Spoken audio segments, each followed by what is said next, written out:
उधर breaking news आ रही है। अमेरिका ने एक बार फिर चीन की हेकड़ी निकाल दी है क्योंकि उसका जंगी जहाज यूएसएस मिलियस एक बार फिर साउथ चाइना सी पहुंच गया। वो स्प्रैटली आइलैंड्स के आसपास मंडराता नजर आया। ये दावा चीन ने किया। उसने आरोप लगाया कि अमेरिका का जंगी जहाज गैर कानूनी तरीके से साउथ चाइना सी में घुसा, जबकि ये पूरा इलाका चीन का है। अमेरिका का जंगी जहाज ऐसे समय में साउथ चाइना सी में देखा गया जब चीन वहां युद्ध अभ्यास कर रहा था।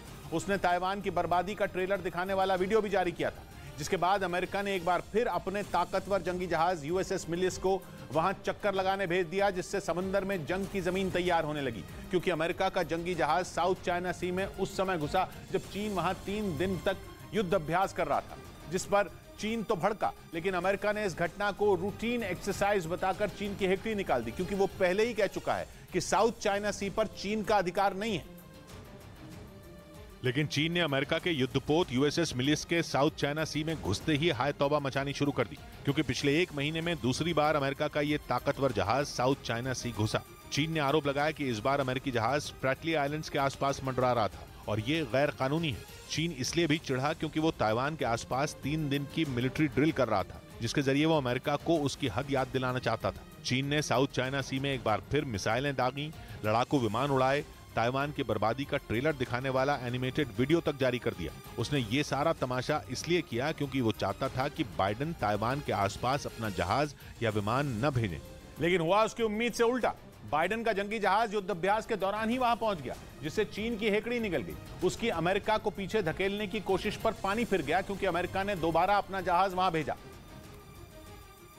और चीन की आंखों में आंखें डालकर उसे बता दिया कि वो साउथ चाइना सी में घुसेगा, वो भी डंके की चोट पर, क्योंकि प्रशांत महासागर चीन का नहीं बल्कि पूरी दुनिया का हिस्सा है। लेकिन चीन अमेरिका के इस तर्क को नहीं मानता। वो इसलिए भी भड़का क्योंकि अमेरिका का यूएसएस मिलियस साउथ चाइना सी के स्प्रैटली आइलैंड्स के करीब पहुंच गया।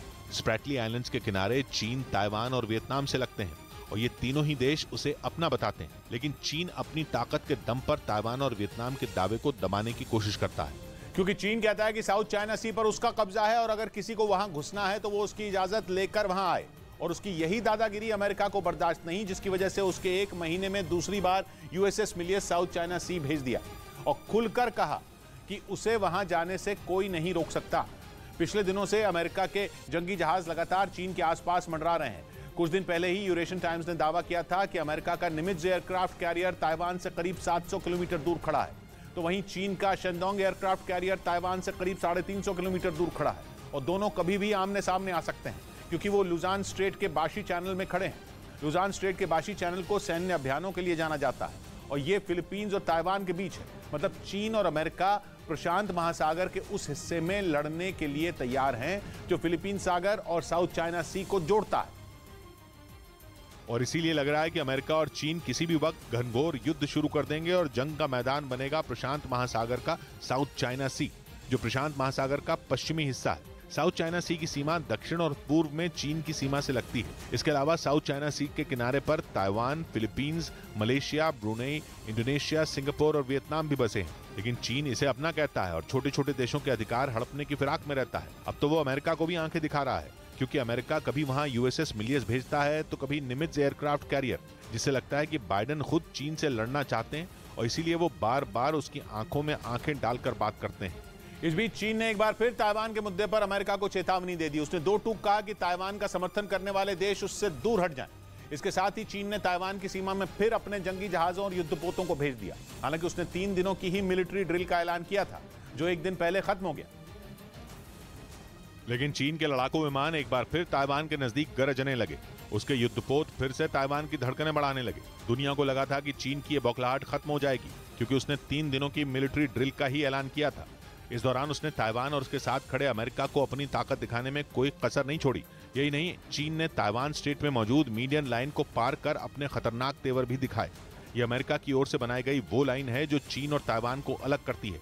इसके अलावा चीन के सबसे खतरनाक लड़ाकू विमानों ने भी ताइवान की सीमा के पास उड़ान भरी और उसकी घातक मिसाइलों से लैस जंगी जहाजों ने ताइवान की घेरेबंदी की। ताइवान की नौसेना के मुताबिक इस दौरान चीन के 42 फाइटर प्लेन और 3 युद्धपोत उसकी सीमा के बेहद करीब पहुंच गए थे। यानी इन 3 दिनों में चीन ने वो सब कुछ किया जो किसी भी जंग को भड़काने के लिए काफी है। लेकिन इसके बाद भी चीन का गुस्सा शांत नहीं हुआ। वो ताइवान की राष्ट्रपति साई इंग वेन के अमेरिकी दौरे को भुला नहीं पा रहा है। क्योंकि उसके लाख मना करने के बावजूद ताइवान की राष्ट्रपति ने अमेरिका का दौरा किया था और चीन इसी बात पर तमतमाया हुआ है। वो किसी भी कीमत पर यह नहीं चाहता कि उसके और ताइवान के बीच कोई तीसरा देश आए, और अमेरिका का तो नाम लेते ही वो जैसे आपा खो देता है, क्योंकि अमेरिका ताइवान का वो कवच है जिसने अब तक उसे चीन से बचा कर रखा है। इधर देश में कोरोना के मामले पिछले एक हफ्ते में करीब 80% बढ़ गए। इस दौरान 36,000 से ज्यादा नए मामले दर्ज किए गए, जबकि पिछले एक हफ्ते के दौरान हर रोज कोरोना के 5,000 से ज्यादा नए मामले सामने आए। केरल में कोरोना के केस एक ही हफ्ते में दुगने से भी ज्यादा हो गए, जबकि कोरोना अब देश के उन राज्यों में भी तेजी से पांव पसारने लगा है जहां एक हफ्ते पहले तक कोरोना के केस बेहद कम थे। उधर मुंबई में बढ़ते कोरोना केस को देखते हुए बीएमसी ने सख्ती बढ़ा दी। वहां सभी सरकारी अस्पतालों में मरीजों और कर्मचारियों के लिए फेस मास्क पहनना अनिवार्य कर दिया गया। इसके साथ बीएमसी ने 60 साल से ज्यादा उम्र के सभी लोगों से एहतियात के तौर पर फेस मास्क पहनने की अपील भी की, क्योंकि पूरे महाराष्ट्र में कोरोना केस तेजी से बढ़ रहे हैं। सोमवार को 328 नए मामले सामने आए, जबकि संक्रमण से एक मरीज की मौत हो गई। सोमवार तक महाराष्ट्र में कोरोना के 4,667 एक्टिव केस दर्ज किए गए।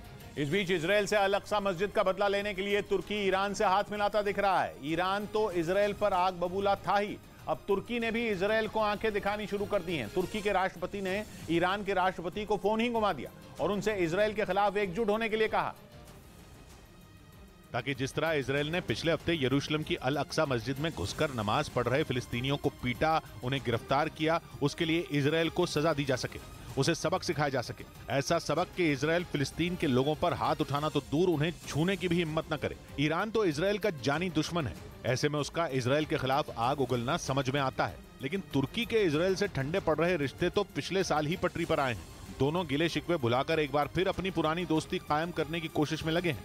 मगर फिर भी तुर्की के राष्ट्रपति रजब तैयब एर्दोआन ने ईरान के राष्ट्रपति इब्राहिम रईसी को कॉल कर दी और इजरायल के फिलिस्तीन पर होते हमलों के खिलाफ साथ आने को कहा। और ये कहकर तुर्की ने जैसे ईरान के मुंह की बात छीन ली, क्योंकि ईरान भी यही चाहता है। जब से इजरायल की पुलिस ने अल अक्सा मस्जिद पर धावा बोला है, उसी दिन से ईरान मुस्लिम देशों को इजरायल से हिसाब बराबर करने के लिए कह रहा है। वो इजरायल के दोस्त और अपने पड़ोसी अजरबैजान तक को इजरायल के विरोध में उतरने को कह चुका है। यानी ऐसा लग रहा है कि अल अक्सा मस्जिद में रेड करके इजरायल ने जैसे अपने पैरों पर कुल्हाड़ी मार ली, क्योंकि उसकी कार्रवाई ने ईरान और तुर्की को एक दूसरे की हाँ में हाँ मिलाने के लिए मजबूर कर दिया। जबकि ईरान और तुर्की एक दूसरे के प्रतिद्वंद्वी रहे, दोनों में हमेशा तू बड़ा या मैं बड़ा की लड़ाई रही है।